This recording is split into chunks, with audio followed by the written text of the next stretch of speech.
आइए दोस्तों, एक डरावनी कहानी सुनते हैं। भयानक छुट्टियों की यात्रा। यह कहानी नागालैंड के रहने वाले अनुपम की है। यह घटनाएं उनके साथ और उनके पूरे परिवार के साथ होती है।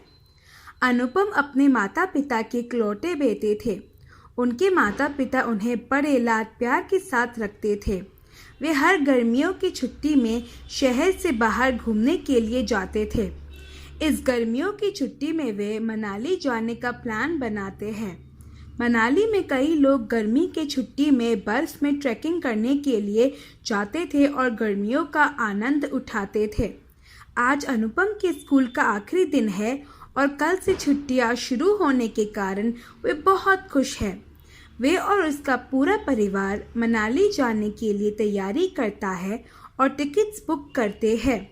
अनुपम स्कूल के आखिरी दिन अपने सभी दोस्तों को अपनी यात्रा के बारे में बताते हैं और सभी दोस्त उन्हें गिफ्ट्स लाने के लिए लिस्ट देते हैं और सभी को वे गले लगाकर अलविदा कहते हैं। वे उस दिन बहुत खुश होते हैं और उनके पिता उन्हें स्कूल से घर ले जाने के लिए आए हैं और पूरे रास्ते में वे अपनी यात्रा के बारे में बातें करते रहते हैं। वे छुट्टी शुरू होने के एक ही हफ्ते में ही मनाली के लिए निकल जाते हैं। मनाली के लिए वे घर से निकलकर एयरपोर्ट जाते हैं और मनाली पहुंचकर होटल के कमरे में चेक इन करते हैं। थोड़ा आराम लेने का फैसला करते हैं क्योंकि सफ़र के कारण बहुत थक जाते हैं। दूसरे ही दिन वे मनाली दर्शन के लिए निकल जाते हैं। वे सब पहले मनाली के बाज़ारों में घूमते हैं, बागीचों में घूमते हैं और वहाँ के बाज़ारों में से सामान खरीदते हैं। वे सब करने के बाद वे ट्रैकिंग करने जाते हैं। बर्फ़ में ट्रैकिंग करके वे वापस होटल में लौट आते हैं। लौटने के बाद अनुपम और उसका परिवार होटल के पास एक बीच में घूमने का फैसला करते हैं। जब वे बीच पर घूम रहे थे तब वे एक आदमी को देखते हैं जो होटल स्टाफ के कपड़े पहने हुए था। वे बहुत लंबे समय से उन्हें घूर रहा था। वह आदमी उनके ही इर्द गिर्द कब से घूम रहा था।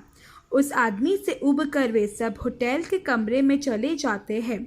होटल के कमरे में पहुंचने के थोड़े समय के बाद दरवाजे पर एक ठक ठक सुनते हैं। अनुपम की माँ दरवाज़ा खोलने के लिए जाती है। दरवाज़ा खोलती है तो वे वापस उसी आदमी को देखती है। उसकी माँ उस आदमी को वापस देखकर उसे गुस्से में पूछती है कि किस काम के लिए आए हो। वे कुछ जवाब देता नहीं है और वही दरवाजे पर खड़ा उसकी माँ को घूरना जारी रखता है। यह देखकर अनुपम की माँ आग बबूला होती है और पिता को आवाज़ लगाती है। पिता आते हैं और उस आदमी को भगा देते हैं।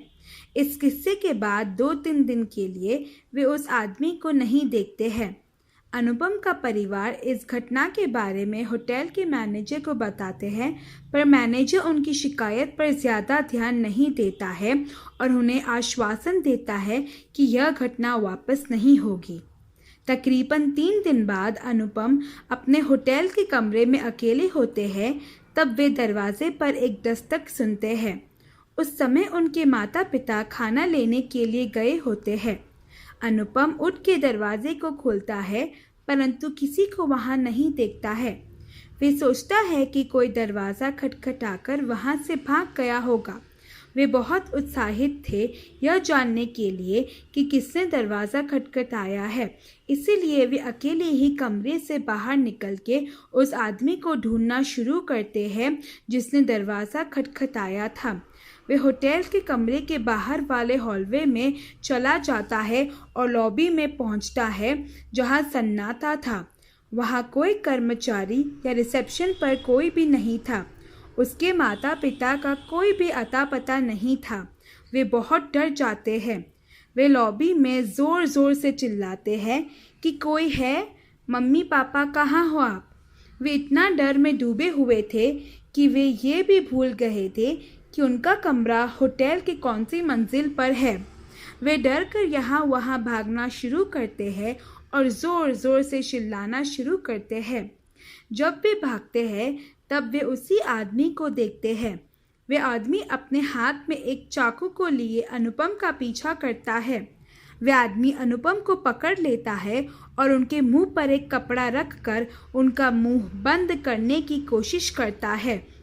वे आदमी उन्हें बहुत ज़ोर से पकड़कर उन्हें वहां से घसीटना शुरू कर देता है।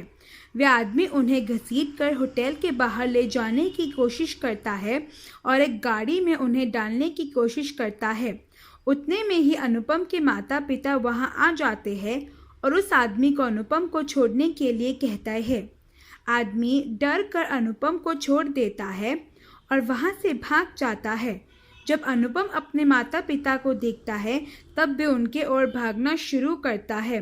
वे रोते रोते अपने माता पिता से उस हादसे के बारे में बताता है और उनके पिता उस आदमी को ढूंढने जाता है। उनके पिता उस आदमी को पकड़ने में सफल हो जाते हैं और उसे बहुत मारना शुरू कर देते हैं। वे तभी मैनेजर को कॉल करते हैं और थोड़ी देर में ही वहां मैनेजर आ जाता है और उनके पिता उनसे पुलिस को बुलाने के लिए कहते हैं। अनुपम के पिता मैनेजर से शिकायत करते हैं कि होटल में उस वक्त सिक्योरिटी गार्ड्स क्यों नहीं थे और क्यों कोई भी स्टाफ वहां पर मौजूद नहीं था। पुलिस के आने के बाद वे जांच कराने के लिए वहां के सीसीटीवी फुटेज को देखते हैं तो यह पता चलता है कि वे आदमी होटल के स्टाफ में से नहीं होता है और होटल के लापरवाही के कारण वे होटल के स्टाफ के कपड़े पहनकर कई ऐसे परिवार और उनके बच्चों का पीछा करता था और मौका ढूंढकर बच्चों और लड़कियों को किडनैप करने की कोशिश करता था। वे ऐसे ही मौके ढूंढता था कि जब कोई भी होटल में ना हो तब लोगों का अपहरण करता है। पुलिस उस आदमी को गिरफ्तार करके स्टेशन ले जाते हैं और उसे लंबी जेल की सज़ा देती है। उस रात अनुपम के माता पिता ने होटल की लापरवाही के लिए भी पुलिस में शिकायत की और होटल उस घटना के बाद सुरक्षा को और भी बढ़ा देते हैं। ये तो अच्छा था कि अनुपम के माता पिता सही समय वहां आ गए और अनुपम को बचा लिया, वरना वे आदमी पता नहीं अनुपम को कहाँ ले जाता और उसके साथ क्या करता। उस आदमी की एक पूरी टोली थी जो यह सारे काम एक साथ करते थे और बहुत सारे पैसे कमाते थे। पैसे कमाने के लिए वे सब यह कभी नहीं सोचते थे कि वे कितनी जान के साथ खेल रहे थे। ऐसा करना उन सब का पेशा था। बुरे काम करके वे सब छोटे बच्चों के दिमाग पर भी बहुत बुरा असर डालते थे और उनके बचपन को खराब कर देते हैं। तो दोस्तों, इस कहानी से हम यह सीखते हैं कि माता पिता को कभी भी अपने बच्चे को अकेला नहीं रखना चाहिए और हमेशा जहाँ भी जाए वहाँ की सुरक्षा के बंदोबस्त की जांच करा लेनी चाहिए, जिससे बड़ी घटना से बचा जा सकता है।